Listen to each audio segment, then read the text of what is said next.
కోమటిరెడ్డి సోదరులకు బ్లాక్మెయిల్ రాజకీయాలు కొత్తేమీ కాదని మాజీ మంత్రి జగదీష్ రెడ్డి అన్నారు. ముఖ్యమంత్రి రేవంత్ రెడ్డిపై అనేక ఆరోపణలు చేసిన కోమటిరెడ్డి సోదరులు బ్లాక్మెయిలింగ్ చేసి వెనకాల సెటిల్మెంట్ చేసుకుంటారని ఆరోపించారు. సూర్యాపేట జిల్లా మూసీ ప్రాజెక్టు ఎడమ కాల్వ నీటిని విడుదల చేసిన జగదీష్ రెడ్డి చంద్రబాబు బనకచెర్ల అనుమతుల కోసమే కాళేశ్వరం ప్రాజెక్టును ఎండగబెడుతున్నారని ఆరోపించారు.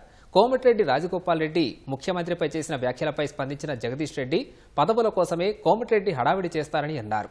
ధైర్యం ఉంటే సీఎం రేవంత్ ను వ్యతిరేకించే వారందరినీ కూడగట్టాలని సవాల్ విసిరారు. రాజగోపాల్ రెడ్డిలు, వెంకటరెడ్డిలు వీళ్ళ మాటల్ని, వీళ్ళ చేష్టల్ని, వీళ్ళ కుప్పిగంతుల్ని ప్రజలు నమ్మే పరిస్థితులు ఏం లేరు. వీళ్ళ ఎన్ని బ్లాక్మెయిల్ స్టేట్మెంట్లే ఉంటాయి. ఒక మాట అంటారు, మళ్ళీ వెనకనే సాటంగా పోయి కాంప్రమైజ్ అవుతారు. ఎన్నిసార్లు చూడలే మనం. రేవంత్ రెడ్డి 25 కోట్లకు కొనుక్కొచ్చుకున్నాడు అని ఇదే రాజగోపాల్ రెడ్డి మాట్లాడండి, ఇదే వెంకరెడ్డి మాట్లాడండి. గాన్ నాయకత్వంలో పనిచేస్తామా, మేము ముందేనే ఉండం, వెళ్ళిపోతామని చెప్పి ఒకదా వెళ్ళిపోయింది. పార్టీ ఉంటేనే బతుకుతారు తప్ప వీళ్ళు లేకపోతే బతకలేమన్న సంగతి మళ్ళీ ఆ పార్టీలోకి వస్తేనే గెలుస్తానని వచ్చింది తప్ప ఇంకోటి లేదు.